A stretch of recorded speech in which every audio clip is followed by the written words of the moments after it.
the report of the interagency. Kailangan malaman ninyo na ang lahat na ito ay galing ho sa task force na binuo para lang ito sa COVID. But there are things which are not included here or needs to be expounded more thoroughly. Then I will discuss it in the second stage of my talk by just answering the questions that have come to me officially, mga sumbong ng tao through text, and there are about 1,000 really. But we, endeavor to read it so that malaman ng tao kung ano ang nangyayari sa sitwasyon natin ngayon. So, basahin ko yung report ng Interagency Task Force for COVID. I'd like to read it slowly so that everybody is put on notice. There is no room for misinterpretation or maybe a double or what you would call, let me look for the word, I forget, but I'm sure it will come back to me. So first, let me read it. Sabi ko para clear lahat. Galing ito sa task force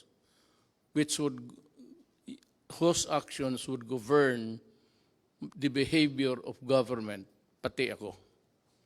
Ako tiga, the president, so it goes to me, then it goes down to the critical persons involved here. And it is Secretary of Defense Lorenzana and Secretary Anyo of the DILG. Then also critical as the mga manager sa ating economy, pati yung nag-i-implement sa actual distribution. Binigay ko kay General Bautista. Retired na yan sila lahat, all civilians. But I have to have the critical mind of a military sa itong pera. Pag marami yan, pati ako kaya ko yung intindihin about the economy. But yung implementasyon at pagpaunawa kung paano ito gawin, I have faith in these three guys, and I would like them to proceed in a manner that they were trained to act and think, and that is a military trained mind. Our resources through the Bayanihan Heal as One Law has been mobilized, implemented. Yung iba nakatanggap na, yung iba wala pa. So, as I go along, try to understand what I'm saying. I am reiterating that our most vulnerable citizens, especially the poorest of the poor, must receive the government's assistance immediately o hindi patayan sa gutom. Alam ko na we cannot just focus or zero in itong the poorest of the poor. It's actually it has bloom into something ginagamit sa politika, mga politiko na will go for the poorest of the poor. Pero yan talaga ang totoo. Marami ang may gusto. I will discuss it when I reach the point raised by Governor Remulla of Cavite, which I think is valid. will try to remedy whatever kung may pulot pa tayo sa daan. The economy is not moving, stand still, so wala tayong kita. Ang ginagamit natin, ito na yung nireserba natin na pera. Ang pinagyayabang ko na may pera tayo, it's 300 billion. Mabutit na lang nandyan talaga. Kaya kung hindi, kung minaldas ko yan ng mga project na karamihan naman kukurakot, mas mabuti pa, sabi ko, na itong pera na tinago ni Dominguez, pero may order na tipid ka talaga, tipid tayo. Hindi natin ito pera, tipid. So that's what we do in the cabinet. I am really, alam nila yan, and you can ask all of them. Allergic ako sa paghingi na ng pera ang project ng mga cabinet members. Yung iba, hindi ko talaga pinipirmahan. Ayaw ko lang sabihin, may iba dito involved sa 270 billion. Sabi ko kay Medjaldia, kindly tell the cabinet member that I am not signing his program. Not because I do not trust him, but talagang isali na lang natin sa lahat kasi kukulangin tayo. Tapos yung poorest of the poor, yun namang hindi poorest of the poor, magrereklamo yun kasi sila, yung minsan yung nang umuupa lang ng bahay, kumikita ng buwanan. Yung poorest of the poor, yan yung araw-araw na hindi makakain kung hindi makatrabaho or wala ng trabaho. Ito namang yung tawag natin na sa middle income, yung kanila, nakaupa lang ng bahay na medyo maganda sa subdivision, then may kunting pera sila para dideposito nila for the rainy days. Now, what is really very sad is that the rain has arrived. Yung save a penny for a rainy day, dumating sa ating generation. Hindi natin gusto yan. Ayaw kong magkulong ng tao. It gives me nightmares thinking, kaya pumayat. Kasi ako, pag nagising ng gabi, pag umihi ako, hindi ako bumabalik sa kama. Diretso ako sa lounging chair at mag-isip na ako, maabutan ako ng daybreak, magtingin ako sa labas, sa bintana. Paano ko? Sa akin lahat maghiram o the 100 billion pesos for 1 month or the 270 billion pesos for 2 months yan, nakaprogram na as earlier estimated, is not enough. I'm calling on the Secretary of Finance to generate. Magnakaw ka, maghiram ka, wala ang pakialam, i-produce mo yung pera kasi pag naubos na ito,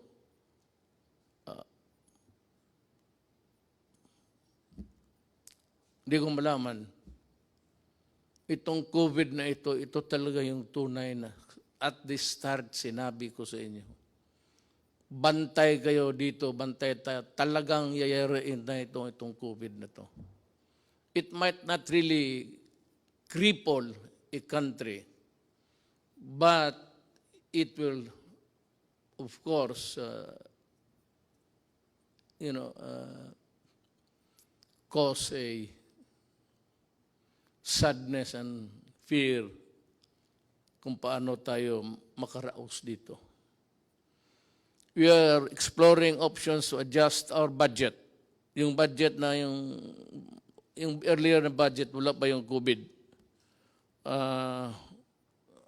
Sinabi ko, bawasan na lang yung iba or totally ilaglag mo na lang yung project na yan, iligay mo dito kasi ang unahin natin ang tao, ang tiyan. Kasi pag wala nang kinakain, a human being can be violent.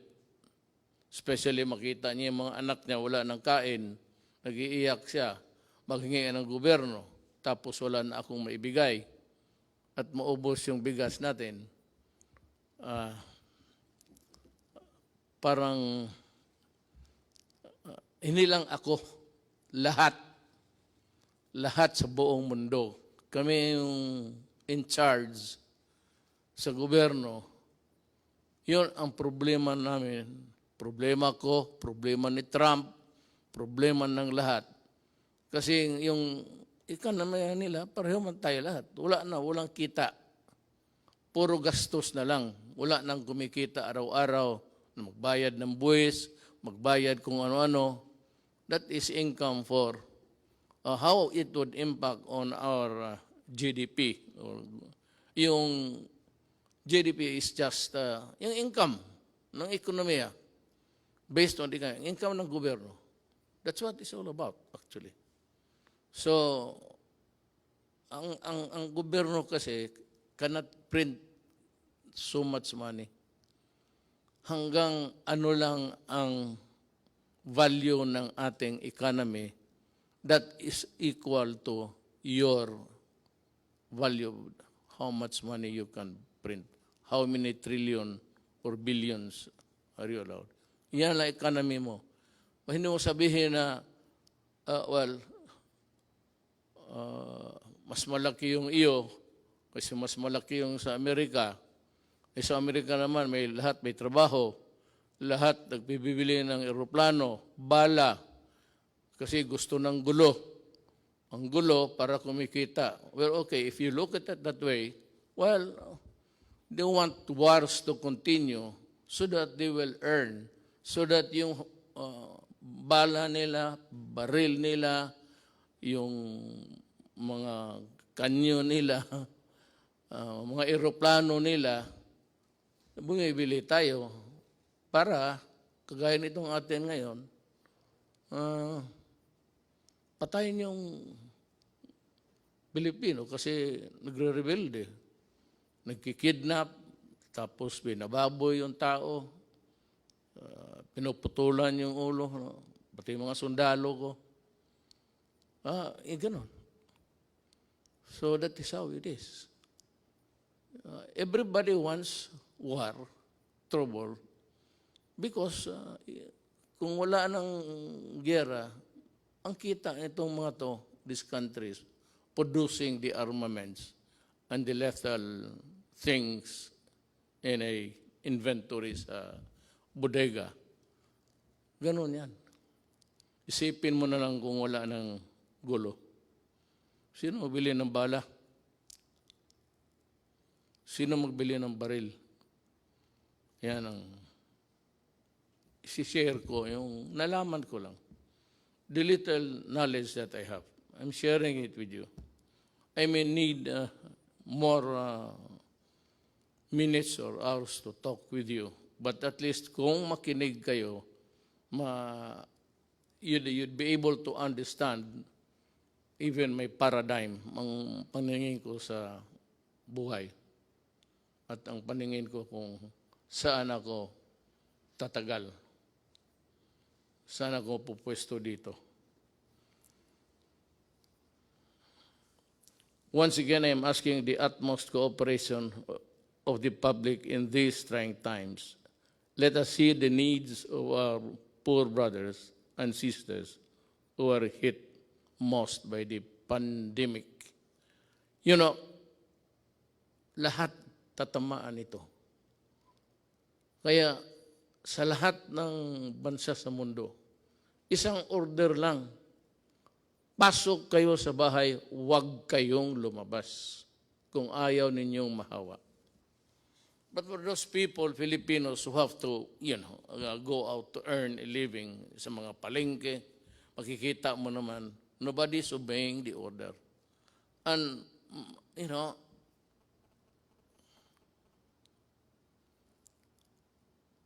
the devil and the deep blue sea ako eh. Paano, ibawal ko, huwag silang magtrabaho, lumabas. Hindi kakain yan. Mabutit na lang nga, hindi na humihingi sa iyo. Pero ngayon, kung talagang higpitan mo, which is really the advice of all governments, lahat ng gobyerno, ito ang sinasabi. Go inside your house and lock it and do not come out until the pandemic is over. When? I do not know. Ano ba itong, bakit ba itong gobyerno na to hindi niya ma-solve? Ikaw, Duterte, lahat naman ng bunganga mo, hindi matakot yung halos in order patay pati isda. Wala kang magawa nito, hindi mo matakot ang COVID ho is science. Period.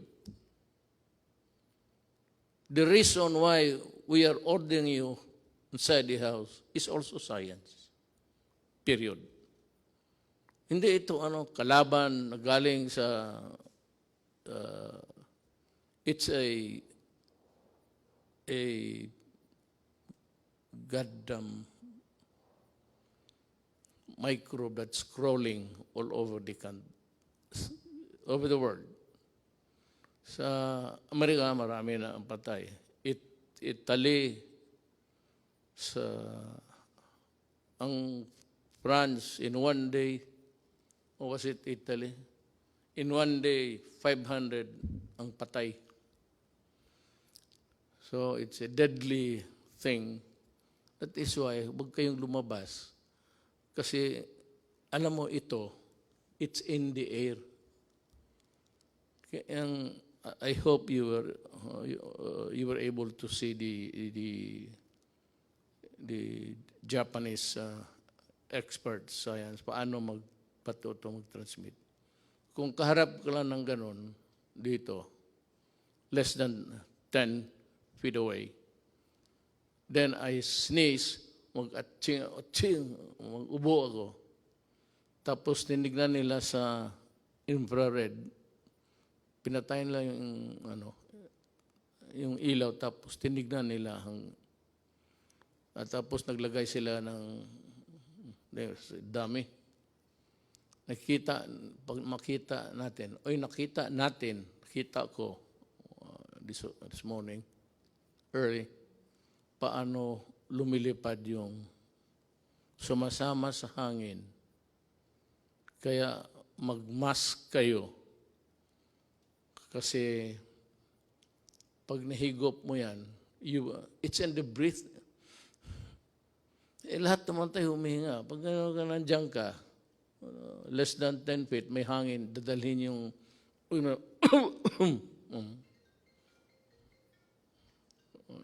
nagtawag na yung si microbe. Yan ang explanation ko. Bakit? Wala tayong panalo dito. Hindi ito. Kung mabaril lang ito, wala. Natapos na ito. Bigay ko lang sa isang kumpanya na sundalo. Dito, sa likod, maraming sundalo dyan. Hindi, tapos na sana ito. Pati sundalo nito. Kaya nakaawa ako sa mga sundalo at mga pulis. I hope that you understand. Kaya that was the reason why. Nagkatotoo prophetic. Dinoblik ko yung sweldo nila. at maraming pumalag. Teachers and all, bakit inuna ko? Sabi ko, you know, yung mga pulis pati yung military, utusan yan ang buhay ng bayan. Pag may sunog ang pulis, pag may gulo ang military, pwede silang mamatay. Kaya nga ako, umiinit yung ulo ko. Pag sinabi ng mga, pinuputol yung sabi ko, I said I was laying down the predicate. Alam mo yung mga tao talaga, yung mga opisyal, mga former generals pa, ikakat nilang paglumaban at ang buhay ng pulis or military nasa alanganin, bumaril kayo at sa ulo mo, kundi aabutan ka. And the classic example was yung sa Caloocan. I think it was about 2 months ago. 8? Or was it last year? Yeah. Nilapitan niya yung adik. May dalang knife. Lumapit ang pulis. Lumapit rin, lumaban. Naunahan pa ang pulis ng saksak, patay. Ayaw ninyong maniwala na ang adik sira ang utak para mo tinapakan mo yung sarili mong utak at binalik mo sa ulo mo. Puro ulol yan. Kaya lahat naman ng pumasok dyan, talagang ulol. Kaya magmanaalanganin yung gobyerno, I will not allow na mamatay yung puli o sundalo o civilian tapos mabubuhay itong mga kriminal, mga adik. Ngayon magsabi kayo, COVID ngayon, quarantine, magnegosyo kayo.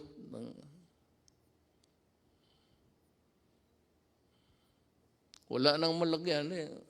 Nandiyan naman yung Manila Bay, tapon mo lang. Tataba pang isda dyan, totoo lang. At sasarap. Sinabi ko na sa inyo, huwag. No, ngayon, it's a thing which is, I said, rampaging all throughout our country. And every country for that matter. Huwag ninyong subukan ang gobyerno kasi pati ang gobyerno desperado na. Ako desperado na rin. Sabi ko nga, nakatutok ako sa bintana. Makita ko na lang kaya may tulog ako. Kanina nagising ako mga 3 plus. Pag 2 beses ako before getting to bed, and once, talagang mag-ihi ako 1 beses, umaga. Yung gabi, no, magising ako. Nakatutok ako sa madilim na langit. Well, it's a private thing, but nagdadasal ako.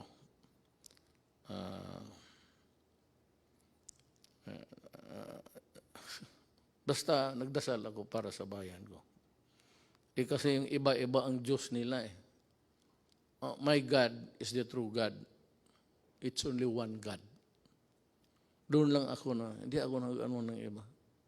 One God lang ako para isang salita lang. Hindi na marami pa akong intermediary. Parang santo, checkpoint yan. Diretso ako. So hindi na ako nagsisimba. At ang Diyos ko is God the Father. He's only one.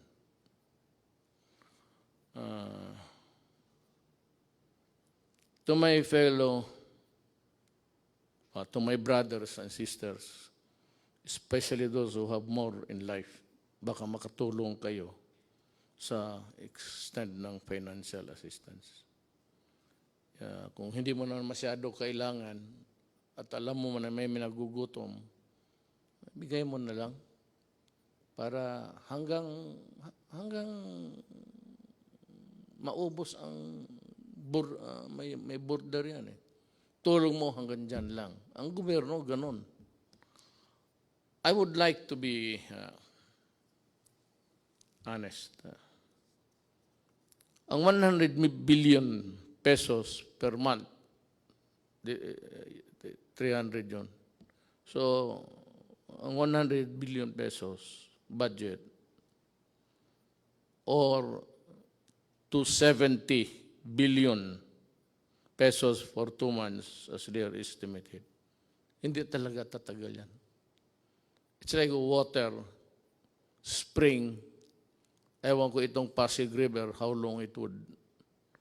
But long after wala na tayo, siguro yung Pasig nandyan pa yan. Pero hindi yan kagaya ng ating gobyerno na walang katapusan ang pera. Your money, money ko, money ng mga lasinong may deposito sa bangko. Pag ginastos ko yan, mauubos talaga yan. Wala namang kita eh, puro bigay na lang. So that is a problem. Kaya sana, Bisaya pa, dili na ang tubig mahubas po. Maybe this Pasig would take about 500 years to dry up, but it's not forever. Kaya, ako na, intindihin ninyo ako. Kaya kung may pera lang talaga, hindi ko hawakan yan. It is not my money. Hindi ko naman pwede manakaw. At kung manakaw ko lahat, anong gagawin ko sa pera na yan? Ang edad ko, just turned 75 last month. With the remaining years, anuhin ko yan. May I ask itong, sige na, corruption, walang, ngayon itong mga nagpa-posturing, may sabihin ka, ang sentence mo, pulisya na, ang sabihin lang niya, bawal yung magpatay ang pulis. Nasira tuloy kung ano at bakit ka pwedeng patayin. At may bakit na hindi dapat pumatay ang gobyerno, o pulis o military. Nawawala tuloy sila kasi nagle-lecture, bawal yan. Alam mo, kayong mga opisyal na pulis, dumaan man kayo. Tignan natin yung record ninyo. One of these days. Sige nga. Magprangkahan tayo. Ilabas natin lahat. Ilabas mo kung ilan ang pinatay ko. O ilan ang kabit ko. At ilabas ko rin kung ano kayo. At sabi nga, nagpapahiro. Stop it. Kukurnihan ang mga tao niyan. Na may mga salita kaagad kayo, balikta rin. Yung naman ngayon, hindi pwede yan, dalawa, kasi bawal sa konstitusyon. Hindi nila alam, binabasa ko, batas mismo. Under the Constitution. Yung mga style na gano'n. So what's new? What's new with more than what is new? Ito nakasalasay ang I hope I pronounce it correctly. Nakasalay ang bayan natin sa pag-unawa sa ating isa't isa. Wala naman akong makuha sa inyo. Nagbabayad ako tuloy. Pati ako binabayaran. Daldal kayo ng daldal. Wala naman, alam ninyo, wala namang income. So, sino pinaparinggan ninyo? Sino yung trying to be smart elect. Ganun. Yan ang nasa gobyerno ng iba. No, do not compete with me because you are not a lawyer. And a lot of you, you do not know your law. Sabi ko ako, fiscal ako, 8 years ako nagtatrial. Lahat, anong kaso, rape, murder, police, pinatay, police, nagpatay. So, huwag kayong mag-compete kasi may kulang eh. Tapos yung kulang ninyo, I will supply it and then ma-insulto kayo. So next time, look for a valid issue. Kung yung, basta may sinabi ka, lalo na yung favorite na extrajudicial death, lukso ka agad, maraming magsalita. Para lang makasalita. Wala namang ginagawa. At hindi naman nagawa. Nung nandoon kayo. You know?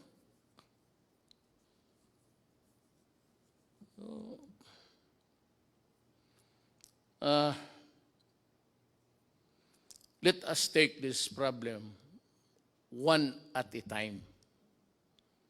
Ngayong itong buwan, ito, tutok lang tayo dito. Meron yung one ka-program for the next month. Pero kung gamitin ko yan ngayon at wala akong makuha, sa pagdating ng next month, saan kukuha?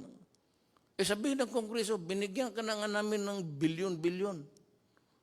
Yan ang bilyon-bilyon. Ang ginastos ko naman, sabi ko, at yung mga tao na humahawak din, mga military ano yan. Military na nakita ko, mayor na may prinsipyo at so, buwan-buwan lang tayo, ha? We are also trying to perfect this. Kung gusto lang natin, pero ang buhay kasi ganun. Gusto ko bigyan yung poorest of the poor, which is the popular cliche o politician. Nandiyan kami sa inyo ka poorest of the poor. Patignan mo kung nandiyan na sa pwesto. Poorest of the poor. Kayong panahon nila, nakita naman ninyo. Anong ginawa? Anong ginawa nila? Nasa gobyerno, itong madadaldal, nasa gobyerno nakita. O nagsuporta ng gobyerno na yun. Tingnan mo. Ngayon tapos, marinig ka na ano dito, nagpapaiwan man na House Duterte, patayin si Duterte. Pato ito si, narinig, mabutit na lang nandyan si Attorney Pamatong. Sabi niya, dyan sa Facebook ba yan? He declared himself that I am the duly elected President of the Republic of the Philippines and I am ordering the military to arrest Duterte and to, sabi ko, tinanong ako ng staff dyan paglas, anong masabi mo sa sinabi ni Pamatong? Sabi ko, tama siya. Tama talaga siya. Sabi niya, siya lang ang he will solve the problem in 3 weeks. Sabi niya, ang military, kailangan arestuhin because nandito ako ready to solve the pandemic that has struck the entire planet Earth and he will solve the problem. Tama. Kung gano'n na siya, tama. I agree. Kung magpunta siya dito, mag-usap kami. Kung ang solusyon niya okay, then sabihin ko sa military na, Adre, tama si Amatong. Alis na ako.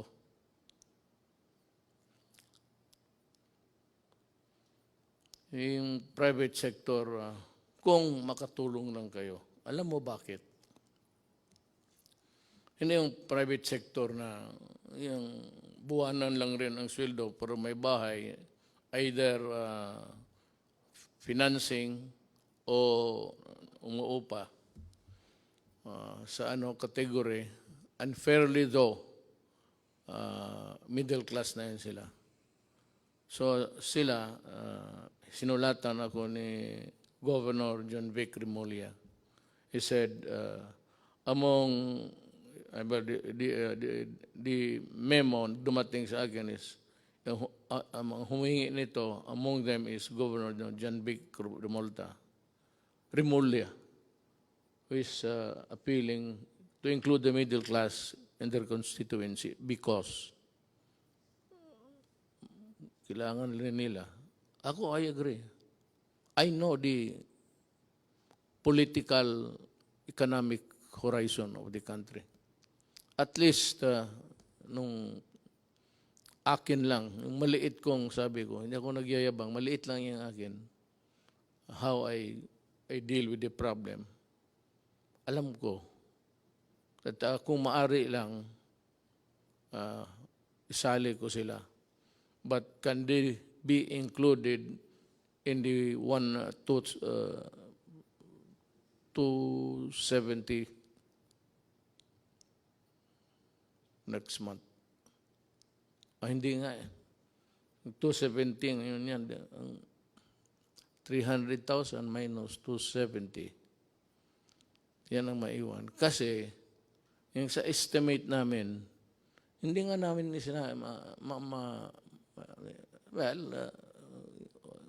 yung ilan ba dito talaga yung middle class na, at yung middle class na floating lang, nandun dyan lang. May, just making what's tapos to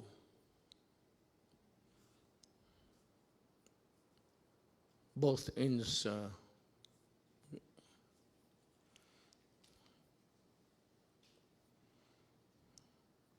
alam mo, ang sagot ko kasi dito, sagutin ko na lang. Ang solusyon nito is vaccine. Walang iba. Unless and until the bright boys, the scientific minds can come up with a vaccine or a previous, sabi nila yung sa malaria. I remember yung tatay ko. May tinamaan ng malaria yun eh. Panahon ng gera. Kita ko siya yung para talagang parang addict. Ano yung anti-malaria, I remember. But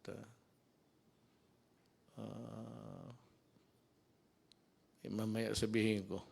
Alam mo, there are things, but I will like to, ayaw kong sabihin ko na hindi ko isali yung sa task force. Kasi sila yung mga doktor, sila yung mga economists, sila yung lahat ng tipon-tipon. Tapos experts ng anong field, infectious diseases or whatever. And they are better and to be there to help solve the problem. Tayong ako abogado, wala talaga ako. Wala akong maitulong except gaganuin ko lang kung ano ang mabuti sa bayan na huwag baliktad. Pero sabi nga dito, the resources is not infinite. Infinite is everlasting. It's finite. Finite is hanggang may border lang talaga. So sa buhay na ito, lahat talaga may border, pati ang buhay mo. O whatever it is, pera mo. Maraming mga mayaman dito noon, panahon estudyante po kami. Ngayon wala na. Because, ganun ang buhay. There's not enough money to go around. Ang gusto kong maintindihan ninyo, na itong problema natin, talagang problema ito. Kung ayaw ninyong maniwala, edi kayo, basta ang pangkontra nito is stay home at huwag kang mahawaan because it's in the air. Nandyan sa hangin eh. Pero hindi niya magtagal yung mga virus sa labas, sa init. Pero nagkukontaminate yan madalas yung itong sana mapanood ninyo yung experiment ng ginawa ng mga Japanese doctor. At pinalabas doon sa Amerika. Ang Amerika talaga ang nawalop. Maraming patay sa Italy, Spain, France, pati Amerika. Ngayon, bumaba ang patay nila. Pero the prediction is really dire. For as long as there is no vaccine or any medicine that these men of science can think of to put an end to it, we will suffer. Hindi ko alam kung kailan kayo, sabihan ko sa inyo, bahay lang kayo. Hindi ko alam kung kailan ako makahatid ng pagkain sa lahat. Hindi ko alam kung saan ako magkuha ng pera. Hindi ko alam kung ano ang ipagbili ko na kung may magbibili.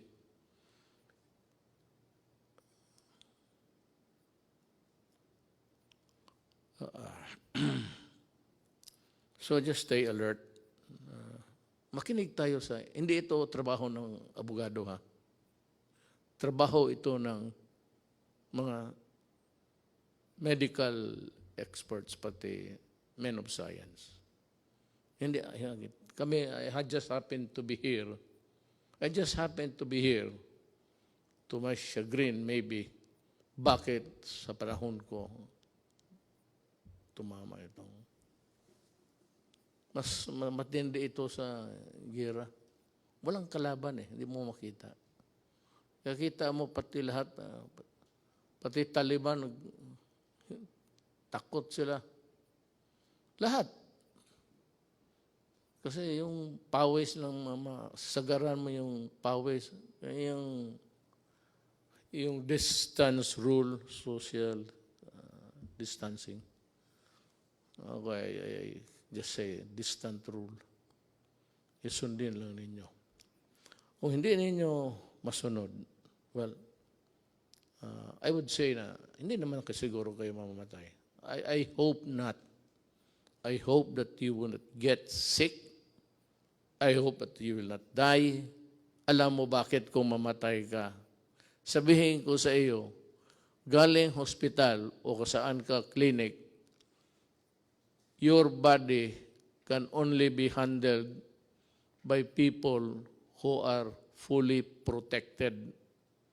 Hindi ka na makahawak kung sino yung namatay. Ayoko nang magbanggit ng ano pa. Basta kung sino yung namatay, hindi mo mahawakan. Balot, diretso yan, tapos diretso sa sunugin crematorium. Hindi ka nga makaburol. You will not be allowed na magburol ka ng isang tao na matay sa COVID. Sunog talaga yan. Kaagad. Ora mismo. Hindi mo na makita. Makita mo na lang sa malayo na yan, kinakarga ng funeraria, car, funeral vehicle. Pero hindi ka na makalapit.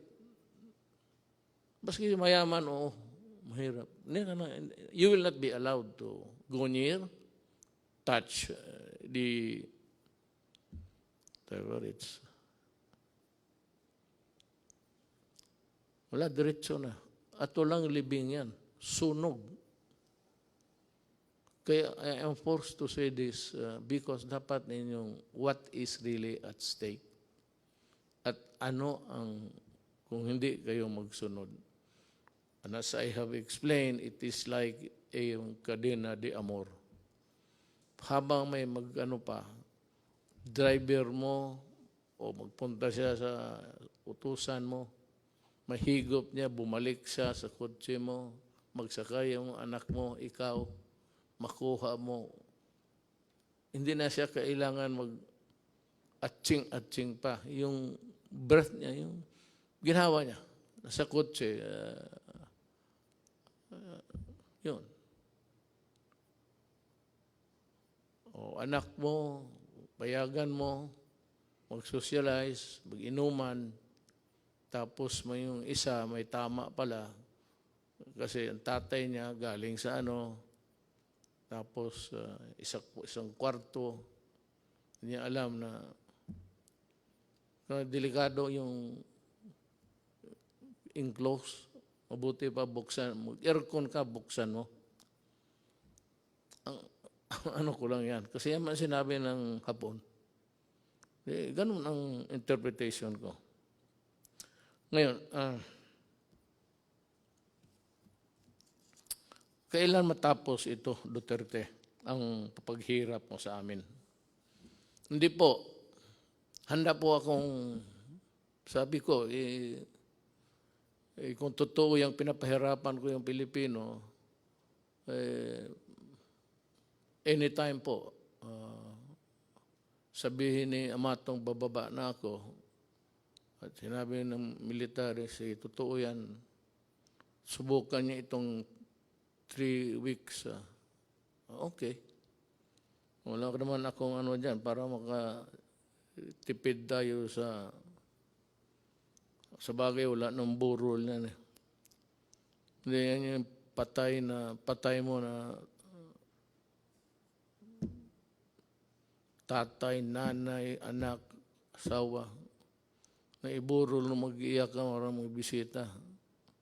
Hindi mo nga makita hanggang distansya ka lang.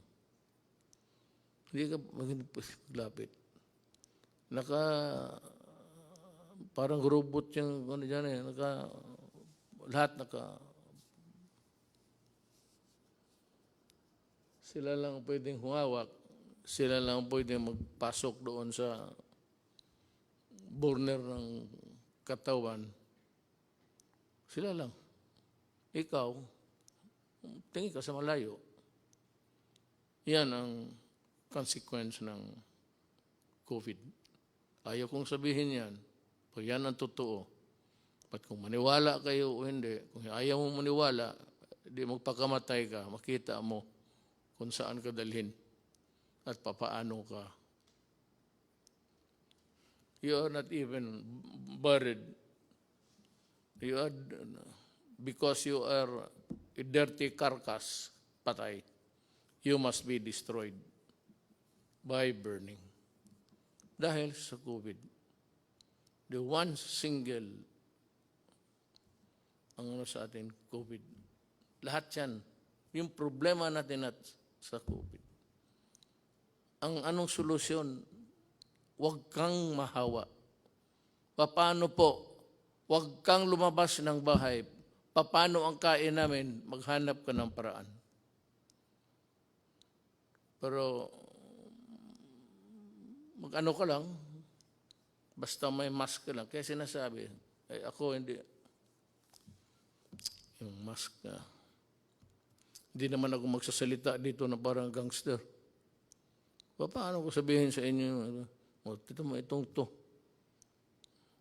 Matapang daw raw, kaya niya yung COVID. Magipag-usap sa atin. Hindi, risgo ko na yan.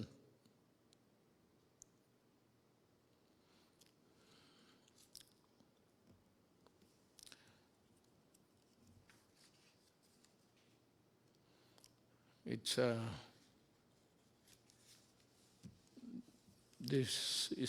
this being the Holy Week, I am calling on the nation to come together.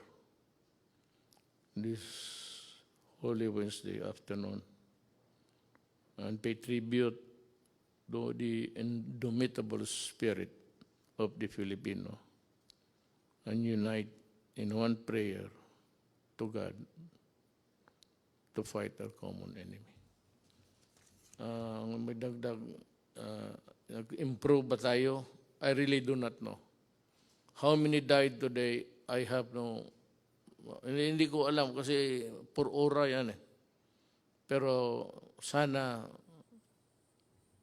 well, ang ano lang nito, God is the only one who can really solve the problem for us. Ang tulong ba sa inyo ay sapat? Kayong poorest of the poor at kayong well, I would say you have to consider us also as poor because yung deposito namin, yung aming pera, may border rin ito, ang bulsa. Hanggang dyan lang ako. Kaya na-discuss ko sa inyo. Pero kung pagkain, may makain ba tayo? Bigas, I will try. I will try. Maghanap ako paano ang paraan. The greatest danger dito is doon tayo bumibili sa kanila.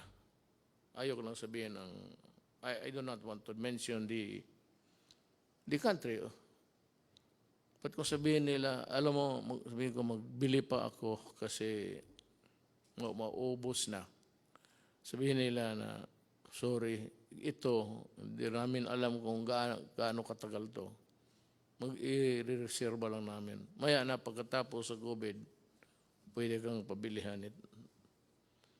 So, kailangan ng categorical statement from me coming from the Interagency Task Force. Ang lockdown, wala talagang solution. Pero kung ayaw ninyong maniwala, take the risk. May mga tao rin talaga, alam mo sa totoo lang, I'd want to be, hindi ako nagbabastos ng tao. And just trying to explain to, sinishare ko nga sa inyo kung ano ko yung nakuha sa buhay, na pag-aralan ko sa buhay. Not necessarily sa eskwelahan. Alam mo, kung magdating ito, talagang maging crisis, hawa dito, hawa doon. Yung SARS, hindi nagtagal, tinignan ko, maraming namatay sa iba. Pero dito, wala masyado. Ang sabi ko lang, I am not posturing a position here. Baka talagang mali ako. At ito namang dependent to look for yung statement na dangling para makapagsalita ang bunganga. Hindi ko, I am not, pero baka yung init something to do with it. I hope, that's just my prayer. There are a lot of people also coming up with that kind of thinking that maybe yung weather, climate, temperate zones, tropical, init, makatulong. So yan ang hiningi ko sa inyo, yung panawagan ko. Be patient at intindihin ninyo kami sa gobyerno. We would appreciate it. Yung ano lang, mag-intindi lang, patient, huwag kayong masyado. Total, kung sabihin ko na talaga na wala na akong magawa, then magplano ka na kung anong gusto mong gawin. When the resources are all exhausted and the pandemic would claim millions of lives, I hope really and I pray that it will not. Pero kung ganon, wala na akong magawa. So, malapit na. Ilang buwan lang ang reserba natin. Ako handa akong ipagbili yung buong Dewey Boulevard sa gustong mag-reclaim. Bigyan niyo ako ng bigas. I-approve ko yung, kasi hindi ako pumayag na mag-reclaim because reclamation sa Manila Bay would trap is environmentally mag-collapse ang Manila. Tapos there will be I would say, may mga syudad na bago, mga apartments, mga high-rise. But then, the city of Manila, given its lack of yung water treatment o treatment sa waste o wala. So pag ganun ang ginawa mo, patay ang Manila. So sabi ko, kung gusto ninyo, you just wait for 2 more years. Bahala na kayo. Ang susunod sa akin, He will decide for us. Or if I do not reach the finish line, then my successor will do it for you also. Ako, lumalabas ako, hindi naman ako pwedeng ang lahat ng tayo magtago, wala na.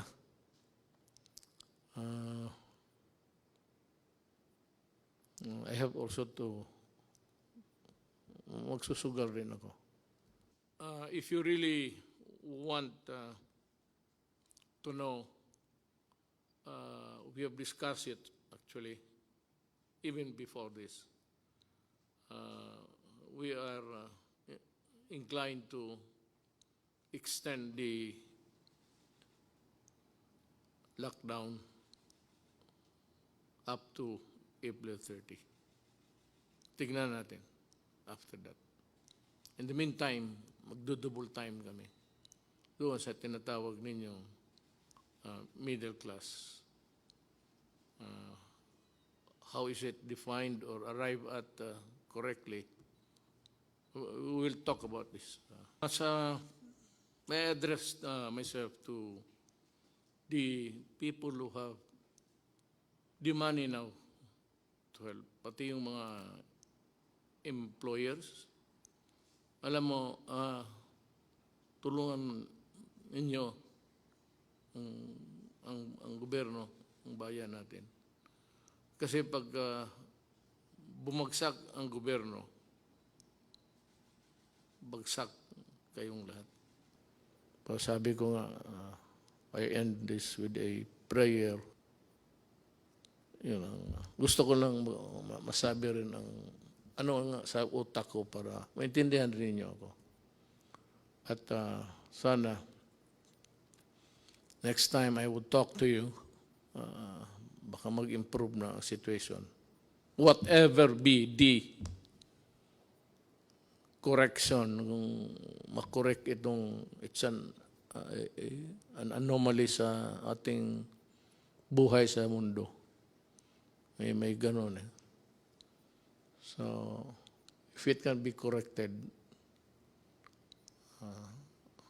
lahat naman tayo, we only did if it's time. He created the world, planet Earth, and if God wants it ended, so be it. Salamat po.